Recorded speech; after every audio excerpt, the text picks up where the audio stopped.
welcome to episode 4 of Thornburg Bear Yarns podcast. Today is Tuesday, April 11th, 2017, and this is the second time I am recording. I recorded this morning, but I forgot to turn off the overhead fan, and so when I did that, or when I left it on, it makes a background noise that's not pleasant. So I thought, maybe I'll just re-record this episode. So it's now the afternoon.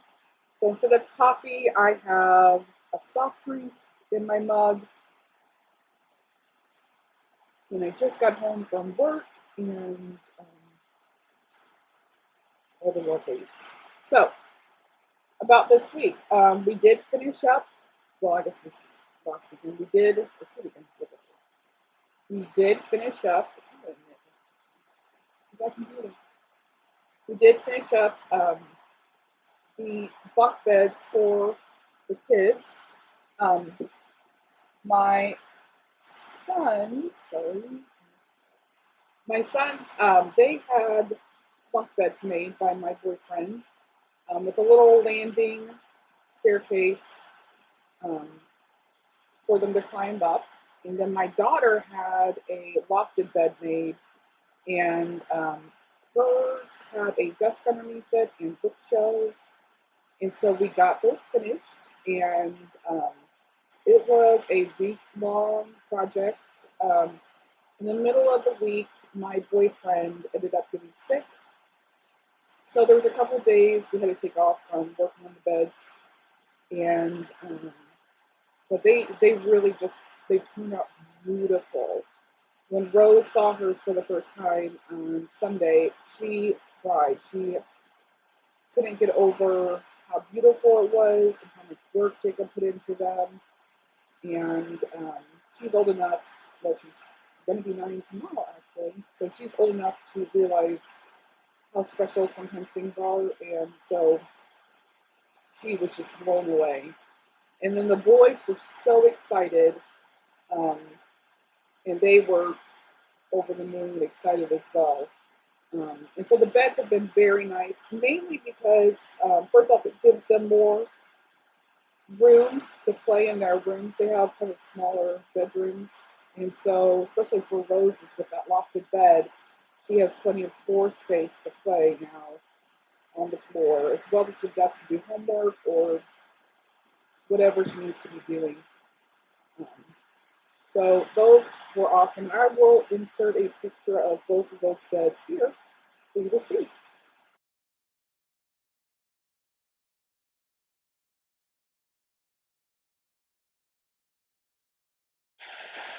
So also, this last weekend, we did a lot of yard work. We got everything cleaned up.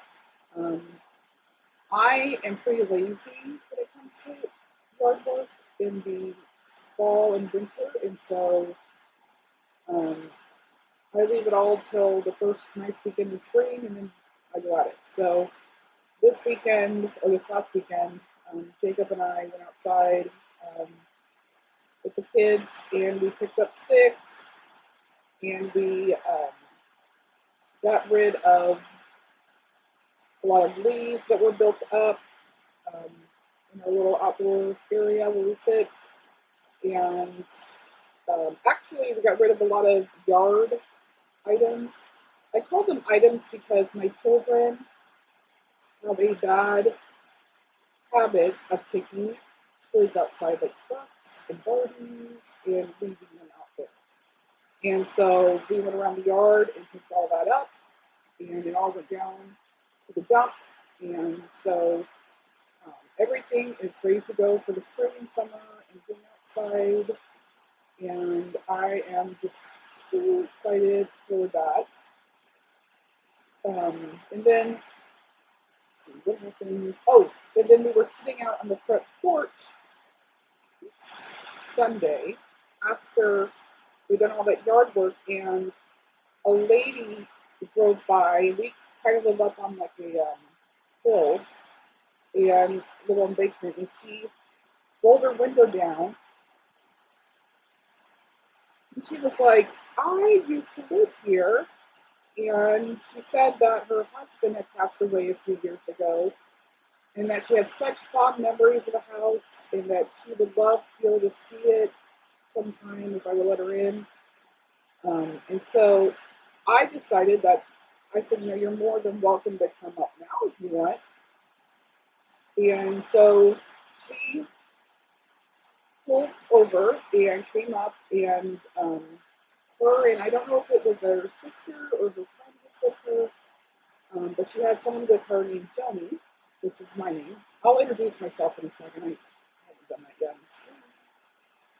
So, anyways, they came in the house and saw it, and she told me some stories about the house. Um, I live, I've lived here for 8 years now, and she lived here 8 years before me. And then her husband, she met her husband, and when she met her husband, um, she had 2 kids, and the front part of the house was actually blocked off with storage, which is interesting. This house is 117 years old, and so this whole kind of area of town was kind of like a coal miners location. Um, there was a railroad that ran back behind my neighbor across the street's house, and it went to the coal mines. And so people would live around here and jump on the train and take it down to work back in the early 1900s. So this house originally was probably not much more than a little box house, a little shack. Um, and so that's the part I think they had as storage.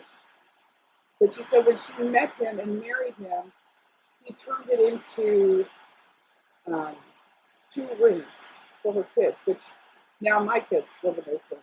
So she was telling me about that, and it was super interesting. Um, so I'm guessing that was the original part of the house, and then there's a great room with a kitchen that we use a kitchen, living room, dining room combination. In um, another part of the house, and the part of the house I'm in is my bedroom, and that was probably the last addition to the house. So it's interesting that the original house, which I kind of suspected, but it might have had a wall back at some point when it was originated, but it wasn't. I mean, it wasn't more than probably just that my front part of my house where my 2 kids' bedrooms are now, which is interesting. So that was really cool, and it was. She just kept going on and on about how much she appreciated me letting her in, and started crying, and she FaceTimed her son in, and he started crying, and it was just a really nice moment, and it was nice to meet her. We became Facebook friends, and I'm sure it won't be the last time I see her. Um, so that was just a really nice thing. So that was pretty much my last couple of weeks. Getting warm outside. We're doing a lot more. First off, I am the kind of person who loves to be outside. If I could live outside, that would be um, my ideal situation. Um, if you ever watch shows about, especially on YouTube, about homesteading or um, off-grid living, that is like my boyfriend and I's dream is to own a big farm and grow our own food and take care of our own animals. And so I just like to be outside. I like to do things outside. Um, Now that it's nice enough, I have a pretty big front porch in our house, and so I spend most of my time out there and get a lot of knitting done, spinning, and so we're in a good mood. So the weather's getting nice, I guess is what I'm trying to say, and I'm really, really excited about it. It's really got my spirits lifted.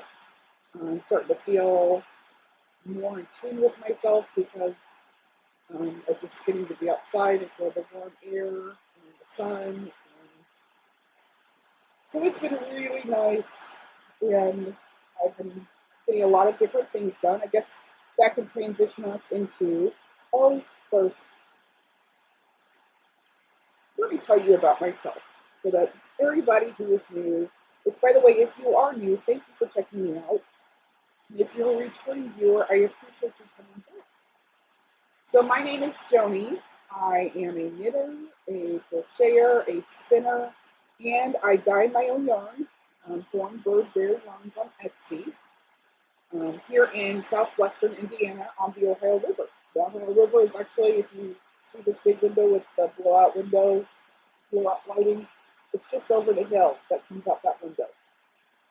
So, welcome to all of you who are new or returning.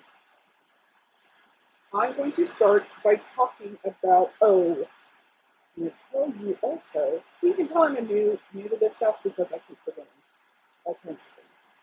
But my name's Joni. On Ravelry, my username is lots of yarn, and that's a UV instead of a OF.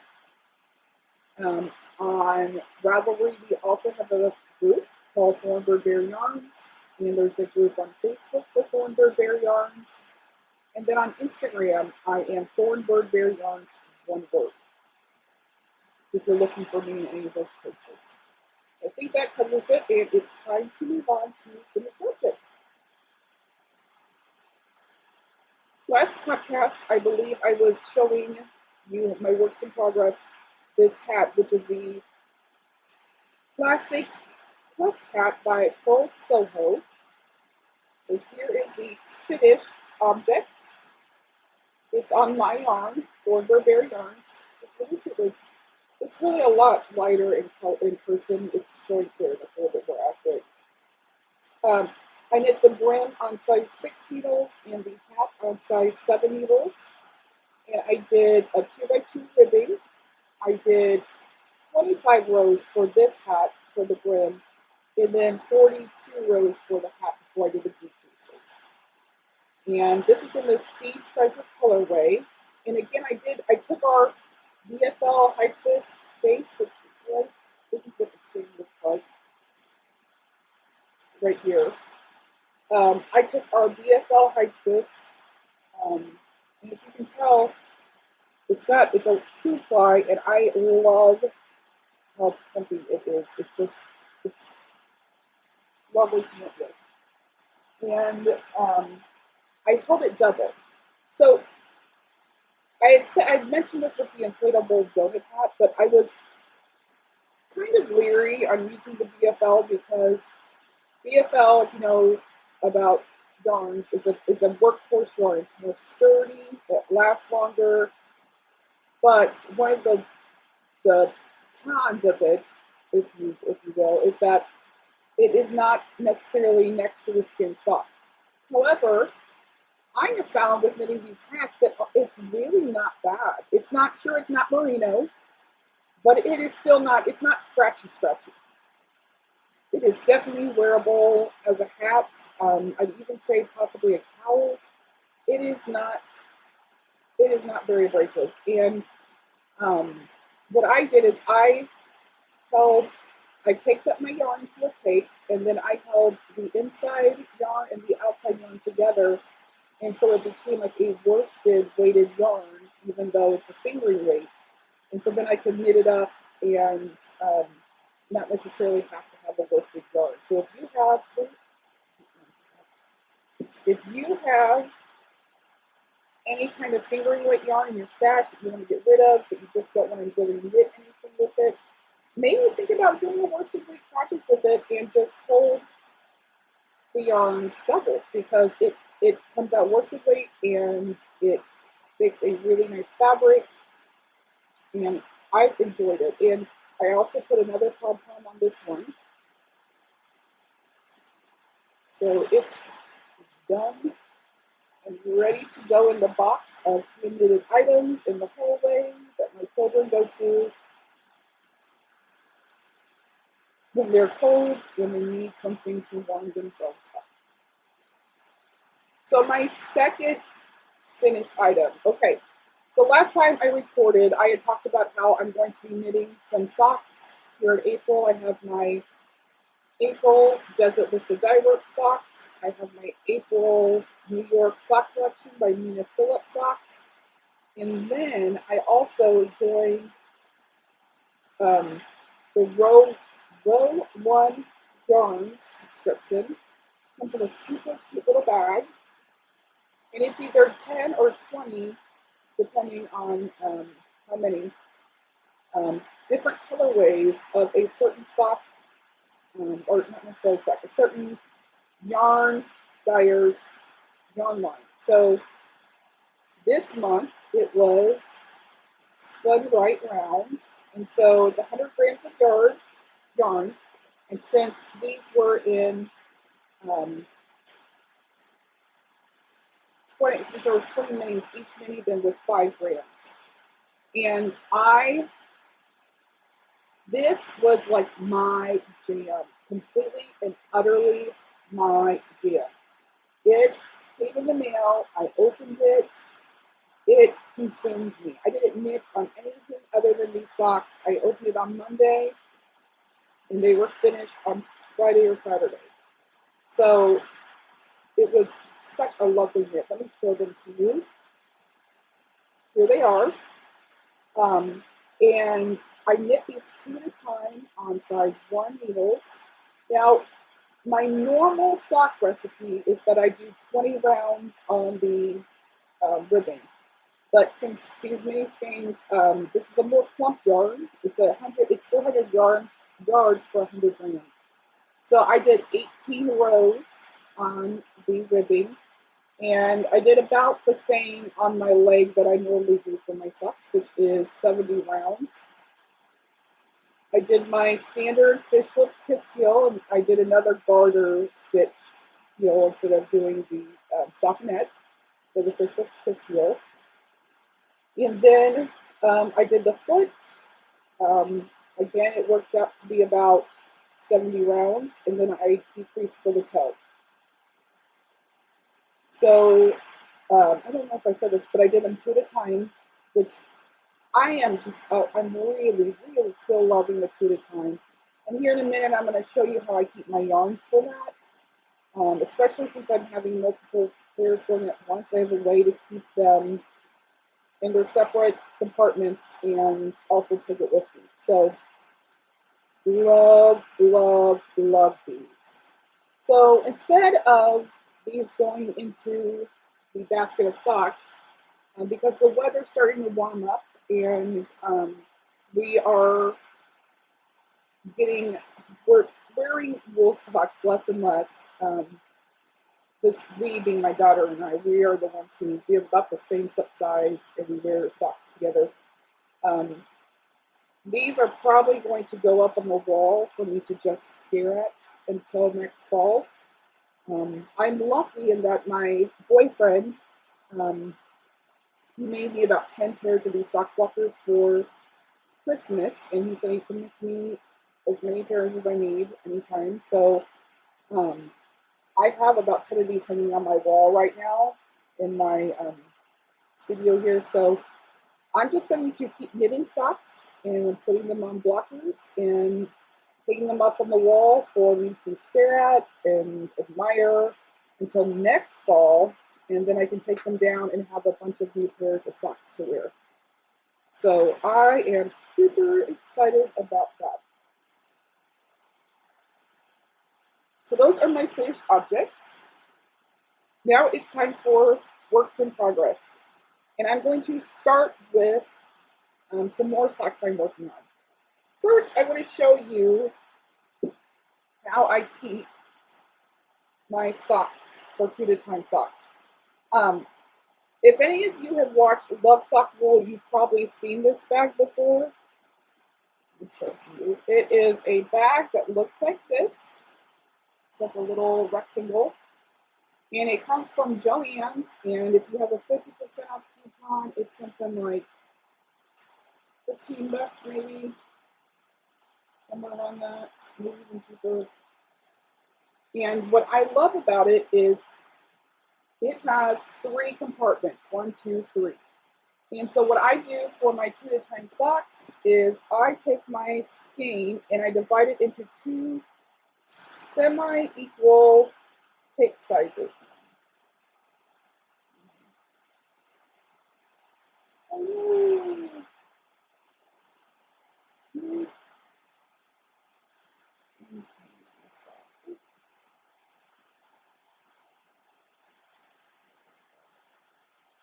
Okay, so my cake, I put it into two semi-equal cakes, like so, and then I stick one of the cakes in this compartment, and then the other cake I stick next to it in the compartment that doesn't have dividers. And that way I keep the two cakes separated. For each sock I do that. So I can have 3 socks in this going at a time. And it keeps separated. And then when I need to store the sock for that, I just, oh my god, my fingers are all, that normally doesn't happen. Okay, so then I take the sock when I need to put it up and I just put it in this little compartment and then it's put away. And so for each sock, I have its little compartments and the cakes are in there and the needles are ready to go. And so I can just take this with me and I have everything I need for my sock fitting on the go. And things I keep in here, my scissors, I took them off.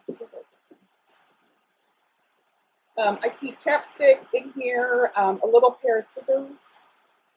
In this pouch, I don't think I keep much of these pouches, money, figures, stitch markers. Yarn bands I like to keep in one of the pouches. I have a pair of 32-inch needles because I like to knit my heels separately. So I keep a pair of 32-inch needles in here to separate the socks when I'm doing a heel. I have a little Altoids tin, and that's where I keep my notions, like my stitch markers. I'll show you my stitch markers, my needles, tape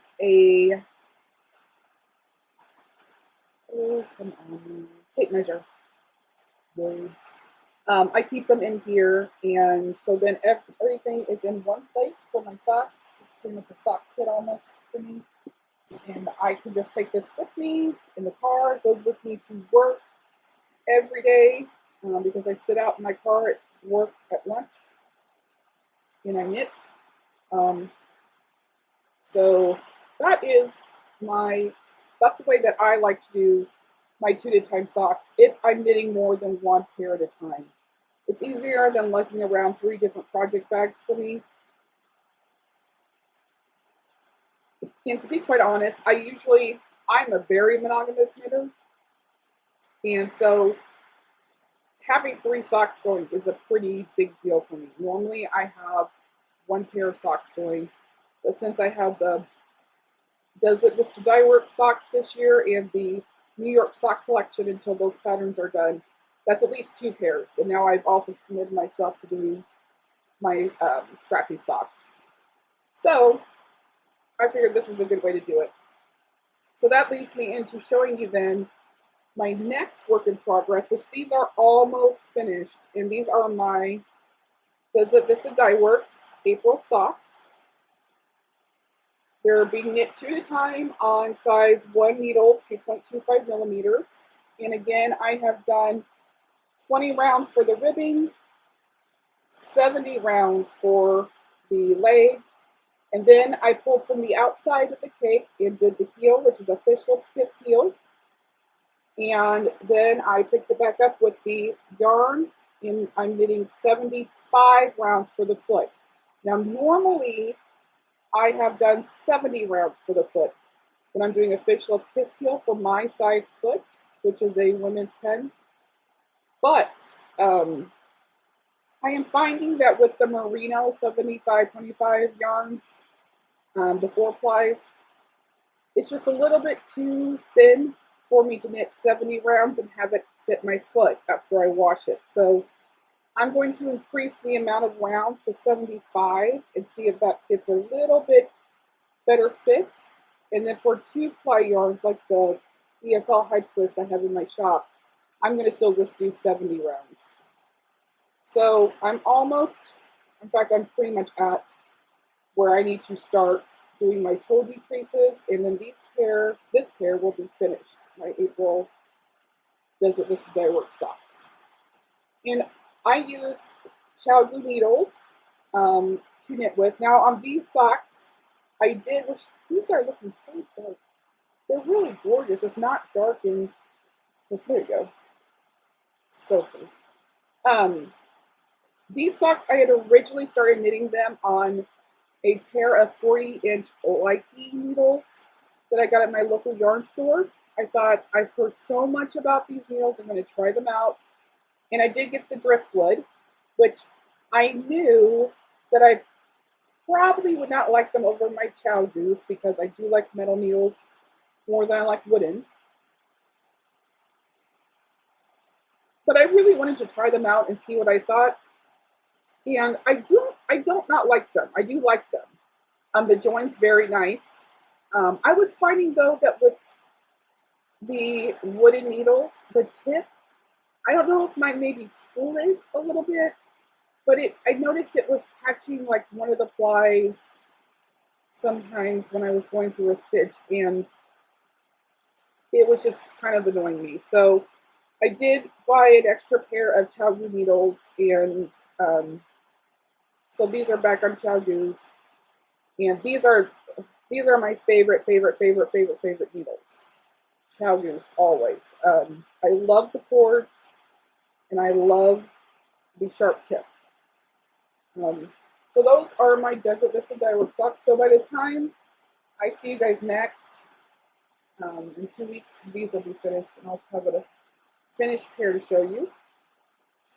And then my final, no, not my final work in progress, but my final sock work in progress is my The Avenue socks, which is a pattern by Mina Phillip from her New York sock collection. And these are being knit, oh, I don't think I said the colorway for my Desert Vista Dye Work socks. They are the Solid Chocolate Zambani is the colorway for those. And these are being knit on my yarn, Ford Birdberry Yarns, in my BFL High Twist base in the Mary Golden colorway. And I am loving this color. Here, let me show you real close up. Here is the Avenues. This is the sock texture. Over there. Let me show you the back with the colors. These colors are so my jam. It's not even showing it. So rich in person. I'm really pleased with it. So I am about a little less than halfway down the leg of these socks. Again, I did 20 rounds for the ribbing, and I'm going to do 70-ish rounds, probably 72, for the leg before I start my heel. And I'm doing my heel with a mini that I dyed up in one of the Mary Golden colors. I wish this shirt get better lighting. So that's what I'm going to do for my heels. And I am super loving this colorway. I still have several skeins in the shop on the BFL. So if you're interested in it, go check it out because it's so gorgeous. And I am knitting these on size 1's chow goose, 40 inches, 2 at a time, 2.25 millimeters, like I do. So those are my second sock whip. And then my final work in progress is my crochet granny blanket. I busted it out last week, not so much this week. And I put a stitch marker on it, and I decided to work on it a little bit. So let me show you from the bottom what the blanket looks like and then tell you a little bit about it. Here's the bottom part. It's about as wide as my arm span. And here's the bottom. And then here's how it really. It's pretty long. Um, I was here. Where's my marker? I was here at the beginning of, well, at the end of last episode, I guess, because I haven't shown you this blanket before. So I got a few rows knit on it, or crocheted on it. I'm doing mine a little different, um, mainly because I'm a dingbat. But so when I started this blanket, I pretty much cast it on whenever, was it Molly, or Love Sock Wool or Molly, I can't remember which, got really into it. And so I cast one on, and when it said double crochet, instead of thinking about it in British terms, I went ahead and did a double crochet. And same for the treble. Instead of converting that into a double crochet from a treble crochet, I went ahead and just did a treble crochet. So mine is pretty airy. And honestly, I don't mind it. It's not bad. And the reason I don't mind it is because I'm a pretty hot-natured person as it is. And I also like to wear blankets when we're watching TV in the summer in the living room. And so I need kind of a blanket that lets the air breathe out and yet keeps me warm without making me so hot. So I'm not disappointed at all in the holiness. It's also very drapey, and I have really enjoyed working on this. So what I did last week was I took most of the minis I had left from swaps and whatnot, and I went ahead and made just a pretty decent sized magic ball, and I magic knotted them, and this is how it turned out. And that way I don't have to stop after each mini skein and, attach a new one. They're all ready to go. And from here I have a few more minis left, but this is pretty much the majority of the minis I have left. I probably have another 10 or so to knit up outside of this, but once this is gone, it'll be close to done as far as the amount of skeins I have. Of course, I use scraps, so I'll always be getting more and more scraps from sock projects and whatnot. So we'll see how far I get on the blanket. Also, I'm using a bigger size hook than everybody else, pretty much. I'm using a size G, which is a 4.25 millimeter needle, or crochet hook. So, again, this is pretty much what I had in my stash, and I went into this blanket not wanting a very dense blanket. For one, I wanted to see it grow really fast. I'm pretty impatient sometimes, and so I wanted to see it grow quickly. And I knew if I used a bigger size hook, that would happen. And also because I did want even though I made the trebles instead of double crochets and whatnot, I did go into this blanket thinking I did want a more airy fabric, which is why I chose a bigger needle. Bigger hook. So that is the size I am using for that.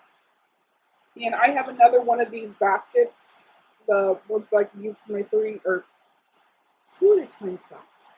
And it has different compartments, which I like. I have some skeins in there. Let's see, because the lights, I'm not showing you. And I have, again, scissors in here, and I have different notions I need for the blanket.